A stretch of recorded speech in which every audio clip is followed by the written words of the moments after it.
नमस्कार दोस्तों, स्वागत है आपका अपने YouTube channel Rahul Savarna GS पर।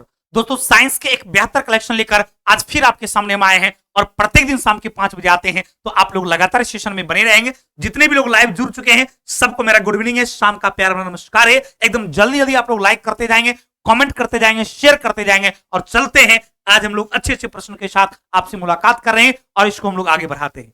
देखिए मेरे दोस्त, सबसे पहला प्रश्न क्या कहता है, और यदि आप लोग इसका आंसर जानते हैं या आप लोग इसका आंसर कर सकते हैं तो आप लोग कमेंट में आंसर जरूर किया कीजिए। और जो लोग लाइव नहीं देखते हैं, बाद में देखते हैं, तो जब तक मैं आंसर बताता हूं क्वेश्चन का, तब तक यदि आपको लगता है कि इसका आंसर ये होगा तो कमेंट जरूर कीजिए। और ये वीडियो आपको कैसा लगता है आप लोग कमेंट करके जरूर बताइए। तो आइए हम लोग चलते हैं। सबसे पहला प्रश्न कहता है कि एल्यूमिनियम के अयस्क को डैश कहा जाता है। ये क्वेश्चन थोड़ा सा अटपटा लग रहा है। एल्यूमिनियम के अयस्क को डैश कहा नहीं जाता है। एल्यूमिनियम का अयस्क निम्नलिखित में से कौन है? क्वेश्चन ऐसा होना चाहिए। तो एल्यूमिनियम जो है, इसके प्रमुख अयस्क में जो है वो आपका बॉक्साइड का नाम आता है। तो आपका आंसर क्या हो जाएगा? ऑप्शन नंबर सी हो जाएगा। क्योंकि आपको पता है कि एल्यूमिनियम जो है इसके प्रमुख अयस्क में जो है वो आपको बॉक्साइड का नाम आता है, जिसका रासायनिक सूत्र क्या होता है? तो इसका सूत्र होता है Al2O3। ये किसका सूत्र है भाई? तो ये आपका बॉक्साइड का है। जैसे हेमेटाइट की बात करते हैं या फिर मैग्नेटाइट की बात करते हैं, तो ये जो आपका हेमेटाइट और मैग्नेटाइट है ये आपको लोहा के प्रमुख अयस्क में आता है, और आपका मैलाकाइट जो है ये आपका मैग्नीशियम के प्रमुख अयस्क में आता है। तो यहां से क्लियर हो गया, आपका हेमेटाइट किसका अयस्क है? तो ये आपको लोहा के प्रमुख अयस्क में आता है। इसका क्योंकि कुछ प्रमुख इंपॉर्टेंट एलिमेंट्स हैं जिसके अयस्क के बारे में अनाधुन क्वेश्चन जो है वो आपसे एग्जाम में पूछा जाता है, तो याद रखिएगा। जैसे कभी कभी आपसे पूछ देता है सोडियम के बारे में, बताइए सोडियम के प्रमुख अयस्क में किसका नाम आता है? तो आप याद रखेंगे मेरे दोस्त, सोडियम के प्रमुख अयस्क में जो है आपका सोडियम क्लोराइड का नाम आता है या फिर सोडियम हाइड्रोक्साइड का नाम आता है। इसी तरीके से यदि मैग्नीशियम के बारे में पूछा जाए तो मैग्नीशियम के प्रमुख अयस्क में जो आपका मैग्नीशियम क्लोराइड और मैग्नीशियम जो है हाइड्रोक्साइड, जिसको मिल्क ऑफ मैग्नीशिया कहा जाता है, नहीं तो मिल्क ऑफ मैग्नीशिया मैग्नीशियम का ही प्रमुख अयस्क है। तो सोडियम का, मैग्नीशियम का, एल्युमिनियम का, लोहा का, ये सबके प्रमुख अयस्क के बारे में पूछा जाता है। तो उम्मीद करते हैं कि जिसका प्रमुख अयस्क का नाम मैंने अभी आपको बताया ये सब आपको याद हो गया होगा। तो आप लोग लाइक और कमेंट जरूर करेंगे मेरे दोस्त, इसमें कोताही बिल्कुल आप लोग नहीं करिए। चलिए अगला प्रश्न क्या कहता है, आराम से इस क्वेश्चन को देखेंगे, बड़ा क्वेश्चन देखकर घबराएंगे नहीं और आराम से आंसर देंगे। कहता है कि वह प्रोग्राम जो आपके कंप्यूटर पर पृष्ठभूमि में चलता है, यानी कंप्यूटर के पृष्ठभूमि में चलता है और आपकी ब्राउजिंग आदतों की जानकारी आपके कंप्यूटर पर प्रोग्राम इंस्टॉल करने वाली कंपनी को भेजता है, इसमें से किसके रूप में परिभाषित किया गया? उसको स्पाईवेयर कहा जाता है। क्या कहा जाता है? उसको स्पाईवेयर के नाम से जाना जाता है। तो ये कंप्यूटर का क्वेश्चन है, हालांकि साइंस में मैंने आपको इसलिए दे दिया क्योंकि इस तरह के ये क्वेश्चन डायरेक्ट एग्जाम में पूछा गया है। आप यदि रेलवे की तैयारी करते होंगे तो एनटीपीसी का क्वेश्चंस देख लीजिएगा। एनटीपीसी में डायरेक्ट ये एग्जाम में पूछा गया क्वेश्चन है, और हो सकता है आपके आने वाले बिहार के एग्जाम में या रेलवे की वैकेंसी आने वाले उस एग्जाम में पूछ दिया जाए। और जो भी रेलवे एलपी टेक्नीशियन की तैयारी करते हैं उनके लिए मैं इंफॉर्मेशन दे दूं कि आप हमारे यूट्यूब के प्लेलिस्ट में जाइएगा तो न्यूमेरिकल करके एक प्लेलिस्ट बना हुआ है। उस न्यूमेरिकल में फिजिक्स और केमिस्ट्री के सारे टॉपिक जिसका न्यूमेरिकल एग्जाम में पूछा गया है और पूछा जा सकता है, उसका टॉपिक वाइज क्लास जो है बिल्कुल फ्री में हम ले लिए हैं। तो न्यूमेरिकल के उस क्लास को आप लोग जरूर कंटिन्यू देखा कीजिए। टारगेट बना लीजिए, एक सेट आप साइंस का देखिए और एक सेट आप न्यूमेरिकल का देखिए, तो आपके आने वाले एग्जाम में आपको बहुत ज्यादा सपोर्ट मिलेगा। और इस चीज को याद रखिएगा, इसका आंसर क्या हो जाएगा? स्पाईवेयर हो जाएगा। क्लियर? अगला क्वेश्चन है कि क्विनोन या मलेरिया की एक आम दवा है जो डैश वृक्ष की छाल से प्राप्त होती है। ये क्विनोन जो है कुनाइन की छाल से प्राप्त होती है, और ये किसके लिए? मलेरिया वाली बुखार जो होती है उसकी सबसे बेहतर दवा के अंतर्गत आपका आता है। और ये किससे बनता है? तो आपको कुनाइन की छाल से मिलता है। किससे भाई? तो कुनाइन प्लांट का नाम है, पौधे का नाम है, उसी की छाल से ये दवाइयां बनती है। क्लियर ना बाबू? कोई कंफ्यूजन? चलिए अगले प्रश्न पर चलते हैं। अगला प्रश्न कहता है कि भारतीय संविधान के किस संशोधन द्वारा संपत्ति के अधिकार को मौलिक अधिकार की सूची से हटा दिया गया? यानी संपत्ति का अधिकार जो है वो अब मौलिक अधिकार नहीं है। आपको पता होगा कि पहले संपत्ति का अधिकार जो था वो आपका मौलिक अधिकार था, यानी वो मौलिक अधिकार की श्रेणी में आता था। लेकिन भारतीय संविधान के 44वें संशोधन के तहत संपत्ति का अधिकार जो है इसको मौलिक अधिकार की श्रेणी से हटा दिया गया। अब ये आपका कौन सा है? तो अब ये जो संपत्ति का अधिकार है यह एक विधि अधिकार है। विधि अधिकार के तहत जो है अब आपका संपत्ति का अधिकार आ गया। हालांकि ये पॉलिटी का क्वेश्चन है, ये मिस्टेक से साइंस में आ गया, लेकिन आपकी जानकारी के लिए बहुत बेहतर है, बहुत ही ज्यादा इंपॉर्टेंट क्वेश्चन है। पूछा जाता है कि अब संपत्ति का अधिकार जो है वह किस अधिकार के अंतर्गत आता है? तो आप याद रखेंगे मेरे दोस्त, संपत्ति का अधिकार जो है अब यह एक कानूनी अधिकार आपका है, यह एक विधिक अधिकार आपका है, ना कि आपका मौलिक अधिकार है। सरकार जब चाहे आपकी संपत्ति को जब्त कर सकती है, भले उसके बदले में आपको उसकी एक उचित जो मापदंड के हिसाब से उचित जो ये उसकी क्वांटिटी होगी, मूल्य होगी, वो आपको देगी, लेकिन आप ये नहीं कह सकते हैं कि मैं ये संपत्ति आपको नहीं दूंगा। सरकार को यदि उसकी जरूरत है, जैसे आपका जमीन है और सरकार को लगे वहां से रोड बनानी है तो रोड बनेगी, आप उसे माना नहीं कर सकते हैं। ये आपको 44वें संविधान संशोधन के तहत जो है ये आपको अधिकार दिया गया है कि अब संपत्ति का अधिकार आपका मौलिक अधिकार नहीं है, वो किसमें? विधिक अधिकार में आता है। अतः मौलिक अधिकार की संख्या जो पहले 7 हुआ करती थी अब वो घटकर 6 हो गई है। यदि एग्जाम में क्वेश्चन पूछा जाए कि बताइए वर्तमान समय में मौलिक अधिकार की संख्या कितनी है, तो आप क्या बताओगे? वर्तमान में मौलिक अधिकार की संख्या जो है वो 6 है, यानी अब 7 मौलिक अधिकार आपका नहीं है। यदि मौलिक कर्तव्य की बात करते हैं तो याद रखिएगा, यदि मौलिक कर्तव्य की बात करते हैं, यानी डिफरेंस है आपका मौलिक अधिकार और मौलिक कर्तव्य के बीच। कर्तव्य की बात करते हैं तो पहले जो है मौलिक कर्तव्य की संख्या 10 थी, लेकिन अब की बात करेगा प्रेजेंट टाइम में कि मौलिक कर्तव्य की संख्या कितनी है, तो प्रेजेंट टाइम में मौलिक कर्तव्य की संख्या 11 है। पहले कितना थी? 10 और अब कितना है? 11। उसी तरीके से याद रखिएगा, पहले मौलिक अधिकार की संख्या थी 7 और वर्तमान में मौलिक अधिकार की संख्या है 6, क्योंकि संपत्ति के अधिकार को मौलिक अधिकार की श्रेणी से हटा दिया गया है। क्लियर बाबू? पक्का ना? चलिए, बहुत लोगों को लगता है कि भाई साइंस का मास्टर या आर्ट्स कैसे जान गया? तो भले हम साइंस के मास्टर हैं, लेकिन जब हम तैयारी करते थे यूपीएससी बीपीएससी का तो उस समय तो हम आर्ट्स भी पढ़ा करते थे ना मेरे दोस्त।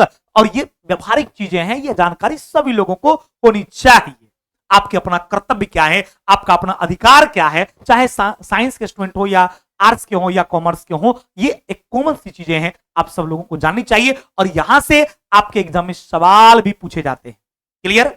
चलिए देखिए अगला प्रश्न क्या कहता है कि निम्नलिखित में से तत्वों में धात्विक गुणधर्म का सही क्रम कौन सा है? तो आप ध्यान रखेंगे, धात्विक गुणधर्म के सही क्रम की यदि हम आपसे बात करते हैं तो आपका सबसे पहले जो है धात्विक गुणधर्म में हम स्टार्ट लिथियम से ही करते हैं। तो जैसे आपका लिथियम है, लिथियम, फिर आपका सोडियम, पोटेशियम, रुबिडियम, नहीं इस तरीके से लगातार बढ़ता जाएगा।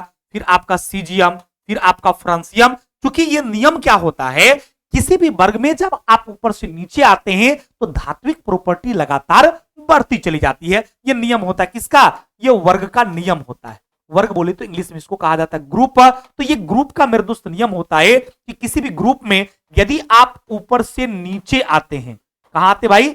यदि किसी भी ग्रुप में ऊपर से नीचे आते हैं तो आपका जो है ये कह सकते हैं आप मेटेलिक प्रॉपर्टी जो है वो आपकी धात्विक गुण जो है वो लगातार बढ़ती चली जाती है। तो यदि वर्ग में आप ऊपर से नीचे आ रहे हैं तो ये बढ़ता है। तो आप यहां देखेंगे पहले लिथियम है, फिर सोडियम है, पोटेशियम, रुबिडियम, सीजियम, फ्रांसियम, इस तरीके से लगातार बढ़ती जाएगी। अब इसके हिसाब से ऑप्शन देखेंगे तो आपका सोडियम, पोटेशियम, तब लिथियम है, ये क्रम गलत हो गया। लिथियम, सोडियम, पोटेशियम, सीजियम और रुबिडियम है, जबकि पहले रुबिडियम तब सीजियम होना चाहिए, ये भी आपका गलत हो गया। Lithium, sodium, potassium, rubidium, lithium, sodium, potassium, rubidium, caesium, लेकिन ये इस तरीका का एरो है, ये भी आपका गलत है, जबकि ये एरो होना चाहिए लिथियम, सोडियम, आपका ये के पोटेशियम, रुबिडियम, सीजियम, ये बिल्कुल आपका क्या है? सही है। ये आपको टाइपिंग मिस्टेक है, ये नहीं होनी चाहिए। तो आपका आंसर क्या हो जाएगा भाई? ऑप्शन नंबर डी हो जाएगा। और हमने कैसे इसको चुना, तो मैंने इसका कॉन्सेप्ट आपको बताया और भली भांति उम्मीद करते हैं आपसे कि आप इस चीज को 100% समझ गए होंगे कि यहां पर आपका lithium, sodium, potassium, rubidium, caesium, francium, क्योंकि ये नियम है आपको मोसले के आवर्त सारणी में, यानी आप जो एमपीटी पढ़ते हैं अर्थात मॉडर्न पीरियडिक टेबल पढ़ते हैं, इसमें यह बताया गया है मोसले के द्वारा किसी भी वर्ग में जब ऊपर से नीचे आएंगे तो मेटेलिक प्रॉपर्टी जो है, धात्विक गुण जो है वो लगातार बढ़ता चला जाएगा। तो इसके तहत ये आपका सीक्वेंस जो है यहां पर ये परफेक्ट जो है ये ऑप्शन नंबर डी बैठता है, अतः आपका आंसर क्या हो जाएगा, ऑप्शन नंबर डी करेक्ट बाबू। क्लियर ना, एकदम ये कॉन्सेप्ट समझ में आ गया ना बाबू, कोई कंफ्यूजन? चलिए पक्का आप लोग से उम्मीद करते हैं कि जो भी लोग इस वीडियो को देख रहे हैं आप कमेंट जरूर करेंगे, शेयर जरूर करेंगे, लाइक भी जरूर करेंगे, और नए हैं तो हमारे चैनल को सब्सक्राइब भी आप लोग करेंगे। क्लियर, आगे बढ़े, चलिए चलते हैं 6 नंबर में। कहा था कि निम्नलिखित में से कौन सा कंप्यूटर में एक हार्डवेयर इनपुट डिवाइस है, यानी वो हार्डवेयर है लेकिन वो इनपुट डिवाइस में आता है, तो उसमें आपका स्कैनर का नाम आता है। स्कैनर समझ रहे होंगे, जैसे जिसको स्कैन करके आप किसी भी मटेरियल्स को कंप्यूटर में रख सकते हैं, या उसको ये क्या बोलते हैं रिफिल कर सकते हैं, उसकी टाइपिंग नहीं करना पड़ेगा, वो स्कैन कर लेंगे तो वो बिल्कुल आपके कंप्यूटर में आ जाएगा और कहीं पर भी आप यूज कर सकते हैं, वो आपका स्कैनर हो गया। तो आपका आंसर ही कंप्यूटर का क्वेश्चन है, आपका आंसर स्कैनर ही हो जाएगा। अगला कहता है कि निम्नलिखित में से कौन सा ऑपरेटिंग सिस्टम का उदाहरण नहीं है। जैसे यूनिक्स की बात करेंगे, ऑपरेटिंग सिस्टम में आता है, लेकिन लिनक्स जो है ये ऑपरेटिंग सिस्टम में नहीं आता है, तो नहीं चूंकि पूछ रहा था तो आपका आंसर क्या हो जाएगा, ऑप्शन नंबर बी। जबकि एमएस ऑफिस की बात करेंगे, विंडोज की बात करेंगे, ये सब क्या एमएस ऑफिस हो या विंडोज है, ये सब ऑपरेटिंग सिस्टम में आता है, जबकि आपका ये लिनक्स जो है ये ऑपरेटिंग सिस्टम में नहीं आता है। तो चूंकि नहीं के बारे में पूछ रहा था, अतः आपका आंसर हो गया ऑप्शन नंबर बी। अगला सवाल कहता है कि जिन पौधों में संवहन तंत्र नहीं होता है उन्हें डैश के तौर पर जाना जाता है। यदि संवहन नहीं होगा, यदि उसमें ये वाटर का या फिर ये फूड का यदि आदान प्रदान नहीं होगा तो उसको किस में रखेंगे, तो उसको ट्रैकियोफाइटा में रखते हैं। इसमें उसको ट्रैकियोफाइटा के अंतर्गत रखा जाता है, क्योंकि टेरिडोफाइटा की बात करेंगे, ब्रायोफाइटा की बात करेंगे, गैमेटोफाइट की बात करेंगे, तो ये सब में समान उत्तक पाया जाता है। यहां पर नहीं के बारे में पूछा था तो आपका आंसर सी हो जाएगा, उसको ट्रैकियोफाइटा कहा जाता है। क्या कहा जाता है, उसको ट्रैकियोफाइटा कहा जाता है, जिसमें आपका संवहन अर्थात उसमें ये सर्कुलेशन जो है वो नहीं होता है। क्लियर, चलिए अगला सवाल कहता है कि यदि किसी व्यक्ति को दूर की वस्तु स्पष्ट दिखाई नहीं देती, ध्यान देना है, दूर की वस्तु स्पष्ट दिखाई नहीं देती है, कहां की वस्तु भाई, दूर की वस्तु, तो कौन से दृष्टि दोष है और इसे कैसे आप सही कर सकते हैं। तो ध्यान रखेंगे, यदि दूर की वस्तु उसको स्पष्ट दिखाई नहीं देती है, इसका मतलब है कि उसको नजदीक की वस्तु स्पष्ट दिखाई देती है। तो यदि नजदीक की वस्तु स्पष्ट दिखाई देती है तो उस दोष को कहा जाता है निकट दृष्टि दोष। क्या कहा जाता है, निकट दृष्टि दोष। तो आंसर हो गया निकट दृष्टि दोष। अब सवाल आता है कि उसको दूर कैसे किया जाता है। तो याद रखेंगे मेरे दोस्त, यदि किसी को निकट दृष्टि दोष है, यदि किसी को निकट दृष्टि दोष है तो इसका निराकरण जो है वो अवतल लेंस से किया जाता है। किससे किया जाता भाई, अवतल लेंस से किया जाता है। यदि बात हम आप करेंगे दूर दृष्टि दोष के बारे में, यदि किसी को दूर दृष्टि दोष है तो उसका निराकरण किया जाएगा उत्तल लेंस के द्वारा।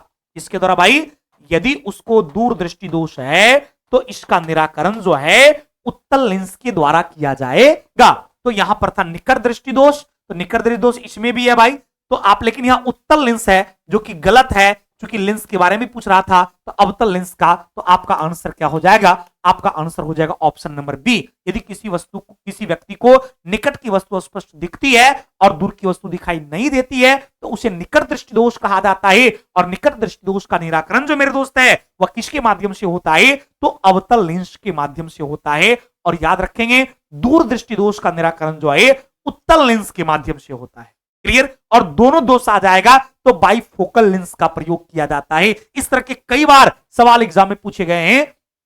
यदि किसी को निकट दृष्टि दोष भी है और दूर दृष्टि दोष भी है तो उसके लिए क्या किया जाएगा, तो बाइफोकल लेंस का प्रयोग किया जाएगा। कौन सा भाई, तो बाइफोकल लेंस, बाइफोकल लेंस का प्रयोग किया जाता है। क्लियर बाबू, कोई कंफ्यूजन? चलिए अब आते हैं क्वेश्चन नंबर 10 पर। कहता है कि एकल कोशिका वाले निषेचित अंडे को क्या कहा जाता है। यदि एकल कोशिका वाला निषेचित अंडा है तो उसको कोर कानू कहा जाता है। क्या कहा जाता है, उसको कोर कानू कहा जाता है। और यदि एकल कोशिका नहीं है, फर्टिलाइजेशन से निर्माण हुआ है, स्पर्म मिलने से, तो उसी को युग्मनज कहा जाता है। यदि आपका स्पर्म और स्पर्म और ओवम जो है वो आपस में मिल गया है, तो इसके फर्टिलाइजेशन से जो है वो जायगोट का निर्माण होता है। इसका निर्माण होता है, तो इससे आपका जायगोट का निर्माण होता है। तो आंसर क्या हो जाएगा? कोरकानु, यानी ऑप्शन नंबर बी। कोई दिक्कत? चलिए अगला है कि जनवरी 2019 में किस संगठन ने रेडियोधर्मी पदार्थ के किसी हमले की स्थिति में तुरंत राहत प्रदान करने हेतु मोबाइल ये फैसिलिटीज विकसित किया था? यानी किसके माध्यम से? याद रखिएगा, वो था आपका यूसीआईएल। कौन सा भाई? यूसीआईएल के द्वारा आपको ये मोबाइल फैसिलिटी जो है वो डेवलप किया गया था। अगला है कि समस्थानिक ऐसे परमाणु होते हैं जिनका क्या होता है? देखिए यहां पर समस्थानिक से रिलेटेड जो सवालें होती है, याद रखिएगा, समस्थानिक इसको इंग्लिश में कहा जाता है आइसोटॉप्स। क्या कहा जाता है भाई? इसको कहा जाता है आइसोटॉप्स। तो ध्यान देना है कि समस्थानिक का मतलब क्या होता है? एक वैसा एलिमेंट्स जिसका पोजीशन इक्वल हो, अर्थात स्थान समान हो, परंतु एटॉमिक मास जो है अर्थात परमाणु द्रव्यमान जो है वो अलग अलग हो, तो उसी को समस्थानिक कहा जाता है। जैसे मैं हाइड्रोजन की आपसे बात करूंगा, तो यह हाइड्रोजन के 3 समस्थानिक हैं, तीनों का नंबर इक्वल है, अर्थात तीनों का पोजीशन समान है, 1h 1h 1h, लेकिन एक का द्रव्यमान 1, दूसरे का द्रव्यमान 2 और तीसरे का द्रव्यमान क्या 3 है। तो इसका पोजीशन भले इक्वल है, लेकिन तीनों का मास क्या है? अलग अलग है, तो ये एक दूसरे में आइसोटॉप्स कहलाता है। यदि मैं सोडियम की बात करता हूं, तो आपका सोडियम जो है इसका भी एटॉमिक नंबर 11, इसका भी एटॉमिक नंबर 11, इसका मास आपको 23 और इसका मास कितना हो गया? 24। तो सेम नंबर होने के बावजूद भी उसका जो है एटॉमिक मास अलग अलग है, तो इसी को समस्थानिक अर्थात आइसोटॉप्स कहा जाता है। तो अब है कि परमाणु क्रमांक और परमाणु द्रव्यमान समान होता है? गलत है। परमाणु क्रमांक समान होता है, परंतु परमाणु द्रव्यमान भिन्न होता है। परमाणु क्रमांक समान होता है और परमाणु द्रव्यमान भिन्न होता है। आपका आंसर जो है परमाणु क्रमांक समान होता है, परंतु परमाणु द्रव्यमान भिन्न होता है। तो आपका आंसर क्या हो गया? ऑप्शन नंबर जो है ये ए हो गया, क्योंकि ये आपसे समस्थानिक के बारे में पूछ रहा था। तो आंसर क्या हो गया भाई? आंसर आपका जो है ये क्वेश्चन नंबर 12 जो है, इसका आंसर ये हो गया, ऑप्शन नंबर बी होगा। परमाणु क्रमांक और द्रव्यमान दोनों भिन्न होगा? नहीं भाई, परमाणु द्रव्यमान समान होगा, परमाणु क्रमांक भिन्न होगा। तो इसको कहा जाता है समभारिक। इसको क्या कहा जाता है? उसको समभारिक कहा जाता है, जिसका परमाणु संख्या जो है अलग अलग होगा और परमाणु द्रव्यमान ही समान हो जाएगा, तो उसको समभारिक कहा जाता है। और जिसका परमाणु संख्या समान रहता है और परमाणु द्रव्यमान अलग अलग रहता है, तो उसको समस्थानिक कहा जाता है। तो आपका 12 नंबर क्वेश्चन का आंसर जो है ये ऑप्शन नंबर बी हो जाएगा। कोई दिक्कत आपको? चलिए अगला है कि क्वांटो प्रो किस प्रकार का कंप्यूटर एप्लीकेशन सॉफ्टवेयर है? तो ये आपका है डाटाबेस सॉफ्टवेयर। ये जो आपका है सॉरी डाटाबेस बोलते हैं, ये आपका स्प्रेडशीट सॉफ्टवेयर है। डाटाबेस वालों, ये आपका स्प्रेडशीट सॉफ्टवेयर के अंतर्गत आता है। इन 13 का आंसर क्या हो गया? बी हो गया। कहता निम्नलिखित में से किसने भारत का 3 चरण वाला नाभिकीय शक्ति कार्यक्रम तैयार किया था? ये शिवराम भोजे के द्वारा 3 चरण वाले जो है नाभिकीय शक्ति का शुरुआत किया गया था। इसरो ने 2017 में आंध्र प्रदेश से केसरी अड़ीकोटा अंतरिक्ष केंद्र से एकल रॉकेट से कितनी उपग्रह का प्रक्षेपण विश्व कीर्तिमान स्थापित किया था? वो टोटली जो है वो आपका 100, याद रखिएगा, 100 जो है उपग्रह को लॉन्च करके जो है वो रिकॉर्ड तोड़ा था। तो ये सब चूंकि स्टैटिक टाइप का क्वेश्चन है, तो इस क्वेश्चन को इसी तरीके से याद रखिएगा। ये सब डायरेक्ट आपसे एग्जाम में पूछा जाता है। क्लियर? कोई कंफ्यूजन? चलिए अगला है कि मंगल ग्रह के अंतरिम भाग के गहन अध्ययन के लिए नासा के निम्नलिखित में से किस मिशन का घोषणा किया गया था? तो मिशन मंगल की घोषणा किया गया था। किसका भाई? तो मिशन मंगल की घोषणा किया गया था। बार्क मुख्य मुंबई के संस्थापक निदेशक कौन है? बार्क जो मुंबई के संस्थापक निदेशक जो है वो आपका सतीश धवन जी है। नहीं क्या है भाई? तो भाभा रिसर्च सेंटर जो है वो उसके बारे में है, तो उसका आपका सतीश धवन साहब है।